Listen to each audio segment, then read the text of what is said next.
നന്ദന്റെ ദേവികയുടെയും ജീവിതത്തിൽ നടക്കുന്ന ഈ സംഭവങ്ങൾക്കൊക്കെ പുറകിൽ മീര തന്നെയാ. അന്നാ ജോത്സ്യം കൃത്യമായിട്ട് പറഞ്ഞതാ. അമ്മ, ഇതിനിടയിൽ ഇനി മീരെ കൊണ്ടുവരണ്ട. ദേവികയുടെയും നന്ദന്റെയും പ്രശ്നങ്ങളൊക്കെ ഉടനെ തീർന്നാ മതി. ഡാ മുരളി, ആശുപത്രിയിലേക്ക് ആഹാരം കൊണ്ടുവന്നെന്ന് പറഞ്ഞില്ലേ? മാധവേട്ടന് കഞ്ഞി കുടിക്കാൻ പറ്റില്ലേ? പൊടിയരി കഞ്ഞി മതിയൊന്ന് ചോദിക്കേ. അയ്യോ, അത് ഞാൻ ചോദിക്കാൻ വിട്ടുപോയി. എന്തായാലും എല്ലാവർക്കും കൊടുക്കാനുള്ളത് കൊണ്ടുപോണ്ടേ. അതിന്റെ കൂട്ടത്തിൽ കുറച്ച് പൊടിയരി കഞ്ഞും കൂടെ എടുത്തോ. കുറച്ചും എടുത്തോന്ന് പറയുമ്പോ അപ്പൊ തന്നെ ഇങ്ങ് കിട്ടുമല്ലോ. ആദ്യം അവർക്ക് എന്താ വേണ്ടതെന്ന് ചോദിക്കേ. ആ രണ്ടാമത്തെ സന്തതി ചിലപ്പോഴേ ചിക്കനും ബർഗറൊക്കെ ആയിരിക്കും കഴിക്കുക. എന്താ വേണ്ടെന്ന് വിളിച്ചു ചോദിക്കേ.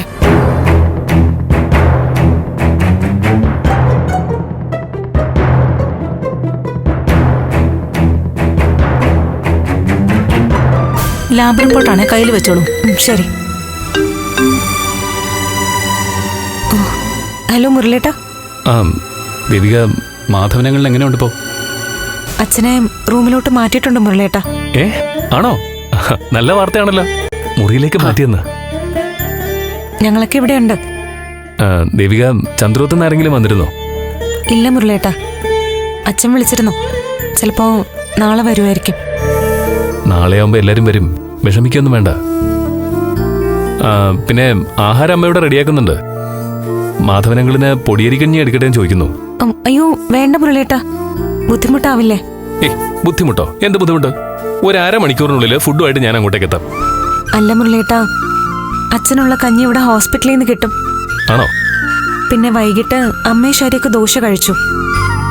രാവിലെ മുതലൊന്നും കഴിക്കാതിരിക്കല്ലേ. അങ്ങനെയാണെങ്കിലേ നാളെ ബ്രേക്ക്ഫാസ്റ്റ് ഞാൻ ഇവിടുന്ന് കൊണ്ടുവരാം. ക്യാൻറ്റീനിൽ പറയണ്ട. ശരി മുരളേട്ടാ. ശരി. ഒരു മിനിറ്റ്, അവരൊക്കെ കഴിച്ചു എന്നാ പറയുന്നത്. അത് ശരി. മോളെ ഭാർഗവി ആന്റിയാ. പറയണ്ടി. മുറിയിലേക്ക് മാറ്റിയല്ലേ? മാധവേട്ടൻ എത്രയും പെട്ടെന്ന് എല്ലാം ഭേദമാവണേന്ന് ഞാനും പ്രാർത്ഥിക്കാം. മോള് വിഷമിക്കണ്ട. ശരി ആന്റി. അപ്പോ നാളെ കാണാൻ ദേവികെ. എന്തെങ്കിലും ഉണ്ടെങ്കിൽ വിളിക്കണേ. വിളിക്കാം മുരളേട്ടാ. ശരി.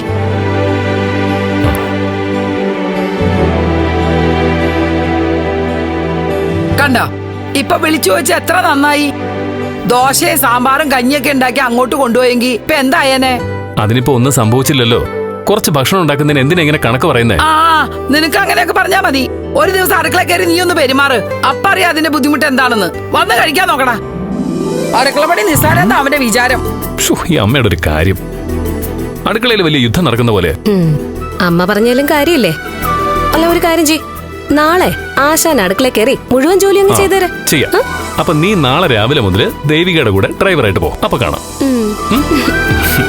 വാ.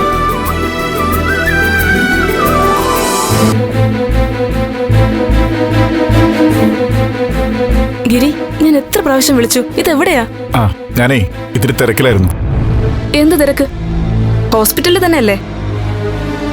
അവിടെ എന്താ ഇത്ര തിരക്ക്? ഹോസ്പിറ്റലിലല്ല, ഞാന് ഒരു ഹൗസ് വാമിങ്ങിലാ. ആരുടെ? എന്നോട് പറഞ്ഞില്ലല്ലോ. ഞാനൊന്ന് ഉച്ച കഴിഞ്ഞ് അറിഞ്ഞത്. കുടുംബസമേതം പങ്കെടുക്കേണ്ട ഒരു ചടങ്ങായിരുന്നു. പോട്ടെ, നമുക്കേ പിന്നീട് ഒരിക്കൽ എന്തെങ്കിലും ഗിഫ്റ്റ് ഒക്കെ വാങ്ങിയിട്ട് വരാം. ഗിരി എന്തൊക്കെയാ പറയുന്നേ? എനിക്കൊന്നും മനസ്സിലാവുന്നില്ല. ഞാൻ കുറച്ച് കഴിഞ്ഞ് അങ്ങോട്ട് വരില്ലേ? വിശേഷങ്ങളൊക്കെ വിശദമായിട്ട് പറയാം. അതുപോലെ പോരാ, എനിക്കിപ്പോ തന്നെ അറിയണം. എന്നാ പറയാം. വീട് മാറ്റം ചന്ദ്രോത്ത് തന്നെയാ. ചന്ദ്രോത്ത് വീട് മാറ്റോ എന്നുവെച്ചാ? ടെൻഷൻ ആവണ്ട. പ്രഭാ മേഡം ഏതോ ജോത്സ്യനെ കണ്ടു. അവിടുത്തെ പ്രശ്നങ്ങൾക്ക് പരിഹാരം ചോദിക്കാൻ വേണ്ടി. ജോത്സ്യം പറഞ്ഞു ദുർമരണം നടന്ന വീട്ടിൽ താമസിക്കുന്നതാണ് കുഴപ്പങ്ങൾക്കൊക്കെ കാരണമെന്ന്. അങ്ങനെ മേഡം നിർബന്ധിച്ച് സാറും സമ്മതിച്ചു. അതെ, നിങ്ങൾ പണ്ട് താമസിച്ച ആ കരമനയിലെ വീടില്ലേ, അവിടേക്കാ മാറിയത്. ആണോ? എന്നിട്ട് അമ്മ എന്നോടൊന്നും പറഞ്ഞില്ലല്ലോ. അതിപ്പോ പ്രഗ്നന്റ് ആയതുകൊണ്ടല്ലേ. ഞാൻ വന്നിട്ട് പറയാന്ന് വിചാരിച്ചതാ. എന്നാ വെക്കട്ടെ? അല്ല, വെക്കല്ലേ, ഒരു മിനിറ്റ്. പറ. ഗിരിനേരം ഇങ്ങോട്ടല്ലേ വരുന്നത്? അതോ ഇനി ഹോസ്പിറ്റലിൽ വല്ലതും പോവോ? അവിടെ ഇപ്പൊ എങ്ങനെയുണ്ട്?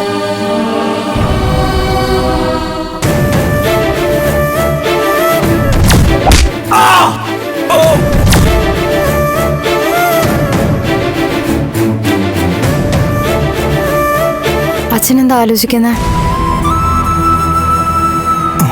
ഒന്നുമില്ല മോളെ. വേദനയുണ്ടോ മാധവേട്ടാ? ഇല്ല, വേദനയൊന്നുമില്ല. അത് പെയിൻ കില്ലറിന്റെ അച്ഛാ. കൃത്യമായി മരുന്ന് കുടിച്ച് റെസ്റ്റ് എടുത്തേ പറ്റൂ. കുടിക്കാൻ എന്തെങ്കിലും എടുക്കട്ടെ? വേണ്ട. ദേവിക മോളെവിടെ? ചേച്ചി പുറത്തുണ്ട്, ഇപ്പൊ വരും. എനിക്ക് അപകടം പറ്റിയതിൽ ദേവികയും നന്ദനും തമ്മിൽ എന്തെങ്കിലും അഭിപ്രായ വ്യത്യാസം ഉണ്ടായ മോളെ? ഏയ്, എന്തിന്? അല്ല, എനിക്ക് ഓരോ തോന്നലുകൾ.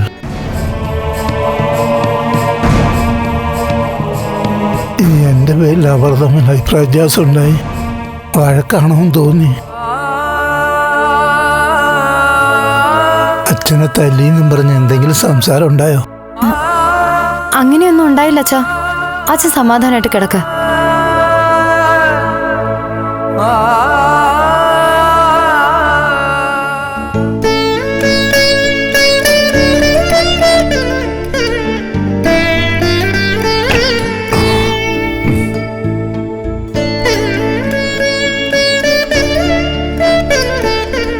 മുകളിലത്തെ മുറി തന്നെ നന്ദൻ എടുത്തു. അത് മതിയെന്നാ പറഞ്ഞത്. എനിക്കറിയാം സിദ്ധുവിന് എന്നോട് ദേഷ്യമായിരിക്കും. സിദ്ധുവിന് ഇഷ്ടമില്ലാഞ്ഞിട്ടും ഞാൻ നിർബന്ധിച്ചുകൊണ്ടല്ലേ ഈ വീട്ടിലേക്ക് മാറിയത്. എനിക്ക് ഏത് വീടും ഒരുപോലെ തന്നെയാ പ്രഭ. ജയിലിൽ കിടന്നപ്പോഴും തടവ് മുറി ഒരു വീടായിട്ട് കണ്ട് സമാധാനപ്പെട്ട ആളാ ഞാൻ. എനിക്ക് എവിടെയും ഓക്കെ. പക്ഷേ ഇങ്ങനൊരു കാര്യം പറഞ്ഞ് വീട് മാറിയതിലെ അഭിപ്രായ വ്യത്യാസമുള്ളൂ. ദുർമരണം നടന്ന വീടാന്നൊക്കെയുള്ള അന്ധവിശ്വാസം വച്ചിട്ടുള്ള മാറ്റം എനിക്കെന്തോ അംഗീകരിക്കാൻ പറ്റുന്നില്ല. പിന്നെ തന്റെ മനസ്സിനൊരു സമാധാനം കിട്ടുമെങ്കിൽ ആകട്ടെ എന്ന് വെച്ചാ ഞാൻ എതിർക്കാതിരുന്നത്. നന്ദന്റെ പ്രശ്നങ്ങളൊക്കെ അവസാനിച്ചാലേ എനിക്ക് പൂർണ്ണ സമാധാനം കിട്ടൂ സിദ്ധു. എന്തായാലും വീട് മാറിയല്ലോ, ഇനി മാറ്റങ്ങൾ ഉണ്ടാവുമായിരിക്കും. നന്ദൻ ഒരു കൊല ചെയ്ത ആളാ. അതിൽ നിന്ന് അങ്ങനെ രക്ഷപ്പെടും. സിദ്ധു, അങ്ങനെയൊക്കെ പറഞ്ഞ് എന്നെ സങ്കടപ്പെടുത്തല്ലേ പ്ലീസ്. ആ, നമുക്ക് നോക്കാം. എന്തായാലും ഇത്രയും നാളിത് മറച്ചു വയ്ക്കാൻ പാടില്ലായിരുന്നു. അതിന് തന്റെ ഭാഗത്തും തെറ്റുണ്ട്. വരട്ടെ, ആലോചിച്ച് എന്താ വേണ്ടെന്ന് ചെയ്യാം. എന്തായാലും ശരി, അവനെ പോലീസിൽ ഏൽപ്പിക്കാൻ ഞാൻ സമ്മതിക്കില്ല. എന്താ മാഡം? മുമ്പ് താമസിച്ചിരുന്ന വീടായതുകൊണ്ട് പുതിയൊരു വീട്ടിൽ വന്ന പോലെ തോന്നുന്നുണ്ടാവില്ല അല്ലേ? ആ, അത് നേരാ. പക്ഷേ അടുക്കളയിലൊക്കെ സാധനങ്ങൾ കൂട്ടിയിട്ടേക്ക. ഓ, ഇനി ഒന്നൊന്നായിട്ട് അടുക്കി പെറുക്കി വെക്കണം. രജനിക്ക് പറ്റാത്തത് കൊണ്ടാ, അല്ലെങ്കിൽ അവളെയും കൂട്ടി വരായിരുന്നു. അത് സാരമില്ല, ഇതിപ്പോ മറ്റാരെയും അറിയിച്ചിട്ടില്ലല്ലോ. അറിഞ്ഞിരുന്നെങ്കിൽ ഭാർഗവി വന്നേനെ. ഈ വീട് മാറ്റം എന്ന് പറയാൻ എളുപ്പാ, അതിന്റെ പ്രാക്ടിക്കൽ വശം ഇച്ചിരി ബുദ്ധിമുട്ടാ. വിളിച്ചു പറഞ്ഞപ്പോ രജനിക്ക് കുറച്ച് വിഷമമുണ്ട്. പിന്നെ ഞാൻ പറഞ്ഞ് സമാധാനിപ്പിച്ചു. അല്ല, നന്ദൻ എവിടെ? മോളിലുണ്ട് ഗിരീഷേ. നന്ദൻ കാണിച്ചത് ശരിയായില്ല. അറിയാതെയാണ് മാധവേട്ടൻ അപകടം പറ്റിയത്. പക്ഷേ നന്ദന്റെ കൈകൊണ്ടല്ലേ? ആശുപത്രിയിൽ ഒന്ന് ചെന്ന് അന്വേഷിക്കണ്ടേ? അത് വേണ്ടേ? അവന്റെ അവസ്ഥയും നോക്കണ്ടേ ഗിരീഷേ? മാനസികമായി അവന് നല്ല ക്ഷീണത്തില. മാഡം എന്തൊക്കെ പറഞ്ഞാലും ഇക്കാര്യത്തിൽ അവനെ ന്യായീകരിക്കാൻ പറ്റില്ല. ദേവികയുടെ വീട്ടുകാർക്ക് എന്ത് തോന്നിയാലും പ്രശ്നമില്ലാന്ന് വെച്ച് നന്ദൻ ആശുപത്രിയിൽ പോണായിരുന്നു. അത് ദേവിക്കും സന്തോഷമാവുമായിരുന്നു. എന്തായാലും ഞാനൊന്ന് കാണട്ടെ. നാളെ എങ്കിലും അങ്ങോട്ടൊന്ന് പോകാൻ പറയണം. ഗിരീഷേ,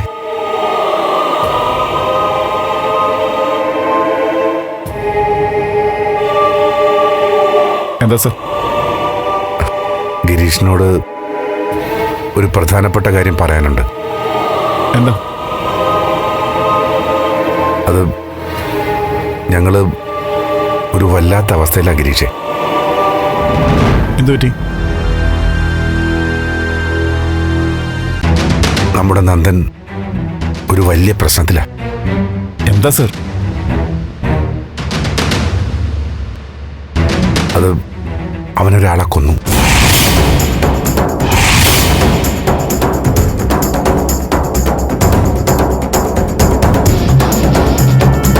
അരുന്ധതിയുടെ മകൻ ഋഷിയെ.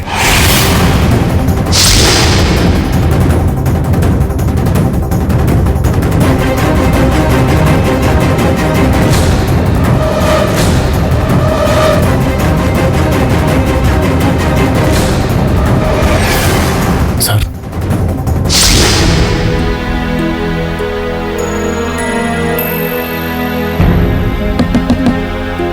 ആ ചേച്ചി വന്നു തോന്നുന്നു.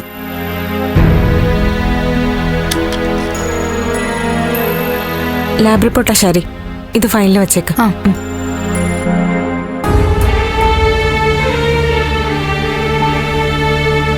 അച്ഛാ, ഇപ്പൊ എങ്ങനെയുണ്ട്?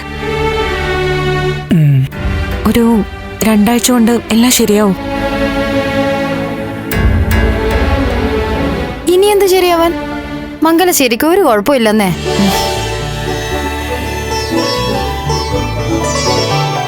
നിങ്ങളെല്ലാരും കൂടി രോഗിയാണെന്നുള്ള സെന്റിമെന്റ്സ് കാണിച്ച് ആളെ തളർത്തി കളയാതിരുന്നാ മതി, അല്ലേ മാധവ?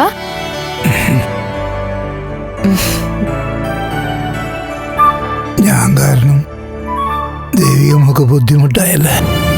ഏയ് ഇല്ലച്ചാ, എന്താ ഈ പറയുന്നേ? നിന്റെ വിഷമമൊക്കെ മുഖത്ത് എഴുതി വെച്ചിട്ടുണ്ട്.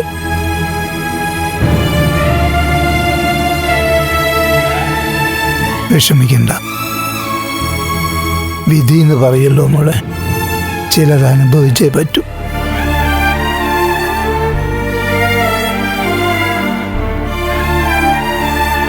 എനിക്കിങ്ങനെ ഒരു അപകടത്തിന് വിധി കിടന്നു.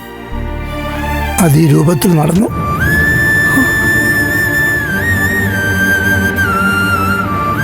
സംഭവങ്ങളൊക്കെ നിങ്ങളെല്ലാവരും അറിഞ്ഞു കാണുമല്ലോ.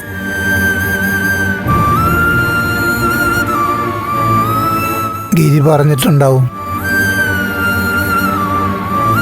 മോളെ, നന്ദനെ തെറ്റിദ്ധരിക്കരുത്, കുറ്റപ്പെടുത്തരുത്. അവൻ അറിയാതെ സംഭവിച്ച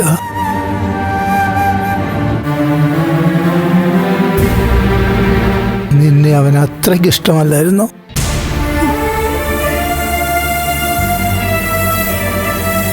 ഇടയ്ക്കെന്തോ എവിടെയോ ഒരു ചതി പറ്റി. ആരോ അവനെ പറ്റിച്ചു.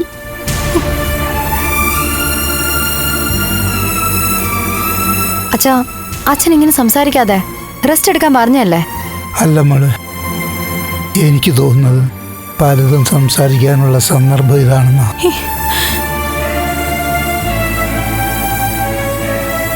ഇനിയൊരു സാഹചര്യം ഉണ്ടാവുമെന്ന് എങ്ങനെ അറിയാനാ? അച്ഛാ, മാധവേട്ടാ, എന്തൊക്കെയാ പറയുന്നേ? നീ വിഷമിക്കാതെ.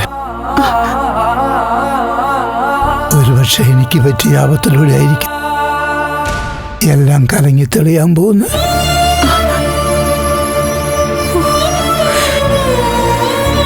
എനിക്കൊരപേക്ഷയുള്ളൂ, നന്ദമോനെ നിങ്ങൾ കുറ്റപ്പെടുത്തരുത്.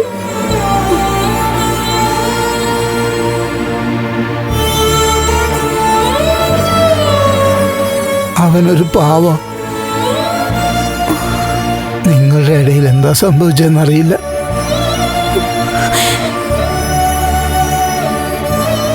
അവന് ഈ പുതിയ കൂട്ടുകെട്ടുകൾ എങ്ങനെ വന്നു എന്നും അറിയില്ല.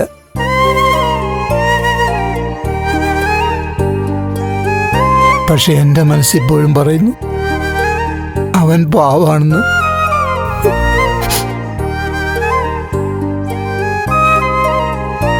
പാവമാവൻ.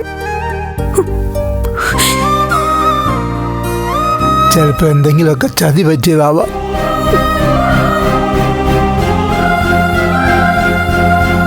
ശുദ്ധ മനസ്സുള്ളവരെ പറ്റിക്കാൻ എളുപ്പമാണ്.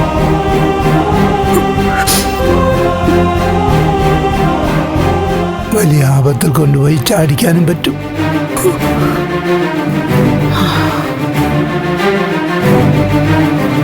ഞാനിപ്പോ വരാട്ടോ.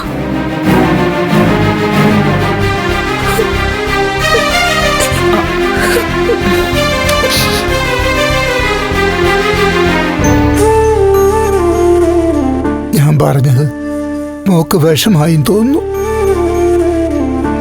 ഏയ്, വിഷമിക്കാൻ മാത്രം എന്താ പറഞ്ഞേ? അച്ഛനൊന്ന് സമാധാനമായിട്ട് കിടക്ക്. റെസ്റ്റ് എടുക്കാനല്ലേ ഡോക്ടർ പറഞ്ഞത്? ഒന്നും ഓർത്ത് വിഷമിക്കേണ്ട മാധവേട്ട, എല്ലാം ശരിയാവും.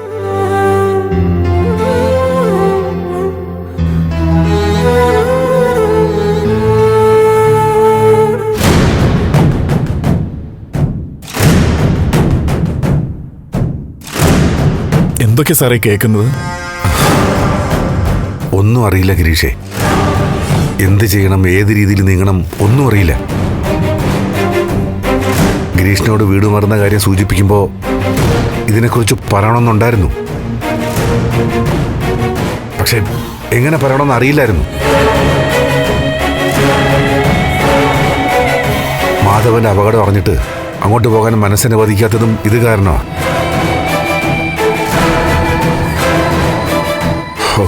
ഒരു ശൂന്യത പോലെ തോന്നുന്നു. ദേവി അറിഞ്ഞിട്ടുണ്ടോ സാർ? അറിഞ്ഞു. മാധവനെ തല്ലിതറിഞ്ഞ് ചോദിക്കാൻ വന്നതാ ദേവിക. അപ്പോഴാ ഈ കാര്യം തുറന്നു പറഞ്ഞത്. എന്നിട്ടെന്താ, അവളും വ്യക്തതയില്ലാതെ നിൽക്കുക.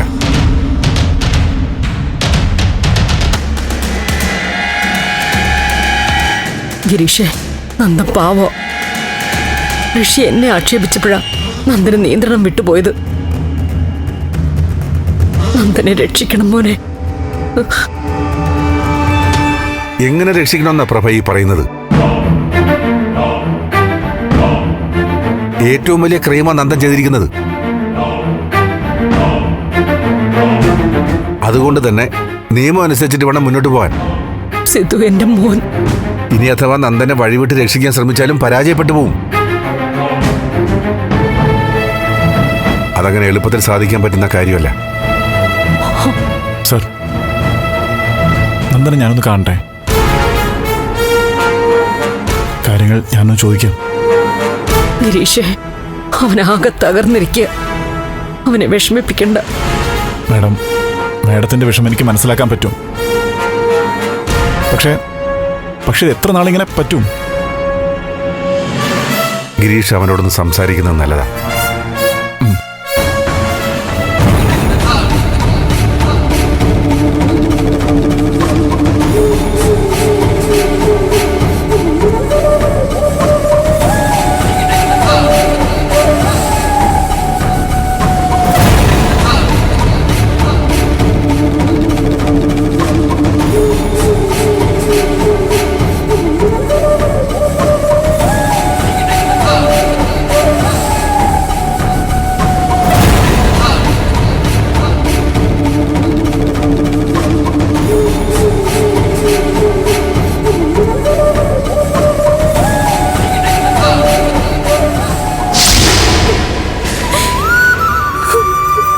ചേച്ചി,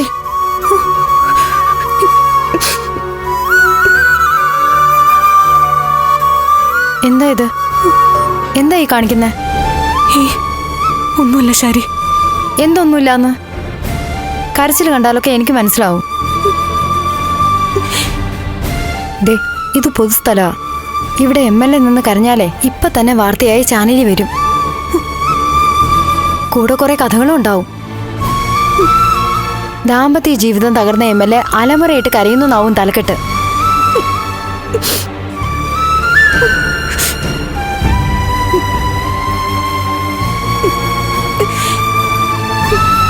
ചേച്ചിയുടെ അവസ്ഥ എനിക്കറിയാം.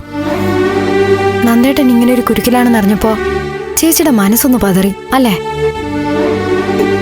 ചേച്ചി, ഒരു പക്ഷെ കേട്ടതൊക്കെ വാസ്തവമായിരിക്കാം. ടെൻഷൻ മാറ്റാൻ വേണ്ടിട്ടാ ഈ ഇസബല്ലയോടുള്ള ചങ്ങാത്തം ഒന്ന് പറയുന്നുണ്ടല്ലോ. അത് കേട്ട് ചേച്ചി പെട്ടെന്നങ്ങ് മനസ്സ് മാറ്റണ്ട. ചേച്ചിയുടെ ക്യാരക്ടർ വിട്ട് പെരുമാറുകയും വേണ്ട. ആണുങ്ങൾക്ക് മാത്രമല്ല സ്ത്രീകൾക്കും വേണം വ്യക്തമായ സ്റ്റാൻഡ്. എനിക്കറിയാം ശരി, കാര്യങ്ങളൊക്കെ മനസ്സിലാക്കിയിട്ട് തന്നെ ഞാൻ മുന്നോട്ട് പോകുന്നേ. പക്ഷെ ഒരാവേശത്തിൽ നന്ദനൊരു തെറ്റ് പറ്റിയതാണെങ്കിലോ? ശരി, നന്ദേട്ടൻ അറിയാതെ ഒരു തെറ്റ് ചെയ്തു പോയി. അത് ആദ്യം തുറന്നു പറയേണ്ടത് ആരോടാ? പ്രേമിച്ച് താലി കെട്ടി കൂടെ കൂട്ടിയ ചേച്ചിയോടാണോ? പണ്ടെങ്ങോ കൂട്ടുകൂടി നടന്ന ഇസബല്ലയോടാണോ? കയ്യബദ്ധം കൊണ്ടൊരു മരണം സംഭവിച്ചു. അടുത്തെന്ത് വേണമെന്ന ചേച്ചിയോടല്ലേ ആലോചിക്കണ്ടേ? ഇങ്ങനെ ഒരു പാതകം ചെയ്താൽ സിദ്ധാർത്ഥൻ സാറിനോടോ ചേച്ചിയോടല്ലേ ആദ്യം പറയേണ്ടത്? ഇത്രയും കാലം എല്ലാം മറച്ചു വെക്കാൻ പറ്റാന്ന് പറയുന്നത് ഒരു നിസ്സാര കാര്യമാണോ? MLA എന്ന പദവിയെ നന്ദേട്ടൻ ദുരുപയോഗം ചെയ്ത് ആ മാലിന്യ പ്ലാന്റിനുള്ള അനുമതി നേടിയെടുത്തതിലും ആ ഫയല് മോഷ്ടിച്ചെടുത്തതിന് പിന്നിലുള്ളത് ആരായാലും അത് വെറുതെ അങ്ങ് സംഭവിച്ചു പോയതാന്ന് പറഞ്ഞാൽ ഞാൻ വിശ്വസിക്കില്ല.